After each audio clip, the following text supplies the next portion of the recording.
खाने का जो मजा धाम में है वो घर पर कहाँ। वैसे कोरोना की वजह से धाम अब पुरानी बात हो गई है, लेकिन हिमाचली धाम के बारे में कुछ दिलचस्प बातें इस वीडियो में हम आपको बताने जा रहे हैं।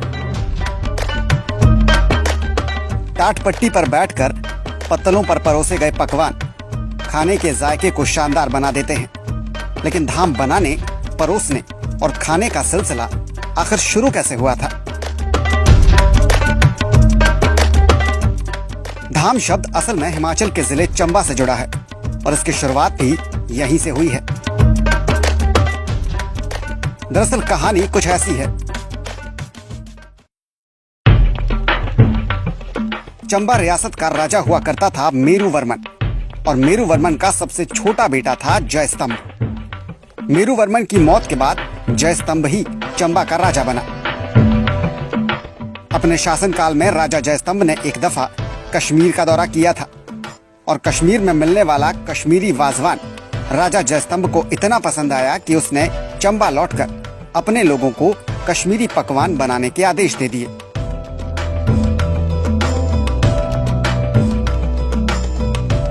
उस वक्त चंबा अपने मसालों और राजमा की उम्दा फसल के लिए जाना जाता था।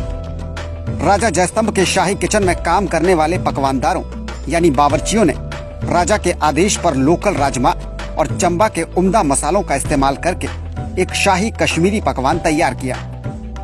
ये पकवान राजा को बेहद पसंद भी आया। इस पकवान को आज की हिमाचली धाम में जिस नाम से जाना जाता है वो नाम है मदरा। हिमाचल के जितने रंग उतने पकवान। मदरा के साथ और भी पकवान धीरे धीरे खाने की थाली का हिस्सा बनने लगे, जिसमें माँ की दाल, चना मदरा, कड़ी, खट्टा और मीठा भात शामिल है। धाम असल में लंच यानी दोपहर का खाना होता है, जिसके लिए एक दिन पहले से तैयारी शुरू हो जाती है।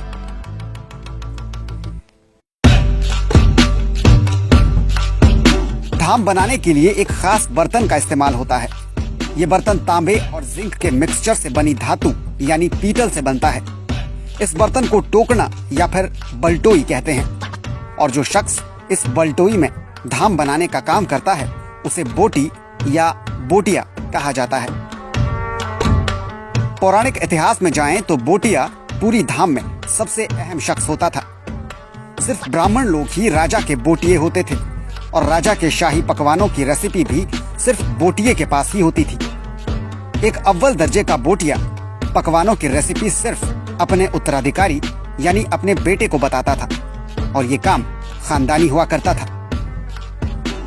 बोटिये खाना बनाने के दौरान साफ सफाई और शुद्धता के लिए बहुत गंभीर होते हैं। बोटिया हमेशा नहा धोकर नंगे पांव से पूरी साफ सफाई के साथ धाम बनाता है, और साफ सफाई इतनी गंभीरता से बरती जाती है कि धाम बनाने के लिए बनाए गए टेम्परेरी किचन यानी छार या फिर भाट के पास किसी बाहरी शख्स के आने की मनाही होती है।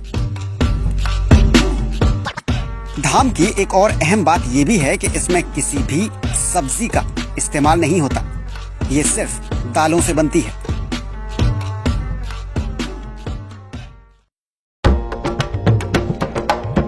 चरक संहिता में 3 तरह के खाने का जिक्र किया गया है: सात्विक, राजसिक और तामसिक। हिमाचली धाम में इन तीनों ही खानों का मिला जुला जिक्र मिलता है, और वैदिक तौर पर भी हिमाचली धाम की अहमियत इतनी ज्यादा है कि इसे सिर्फ हिमाचल में ही नहीं बल्कि पूरी दुनिया में जाना जाता है। पूज्ये दशनम नित्यम अद्याच नैम कुत्सयन दृष्टवा हृष्येत प्रसिद्धेच प्रतिनंदेच सर्वशः। यानी खाने को हमेशा पूजनीय माना गया है। हालात चाहे जो भी हों, खाने का हमेशा सम्मान होना चाहिए और इसे सबसे अहम माना जाना चाहिए।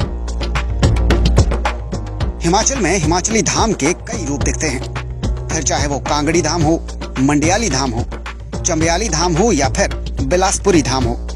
हर इलाके की धाम की अपनी खासियत है, लेकिन आधार सभी का एक ही है। तो उम्मीद कीजिए कि कोरोना का ये कहर जल्द ही अपने आखिरी अंजाम तक पहुंचे और जिंदगी फिर से पहले की तरह हो जाए, ताकि एक बार फिर हम और आप शादियों में खासतौर से परोसे जाने वाली हिमाचली धाम का लुत्फ उठा सकें।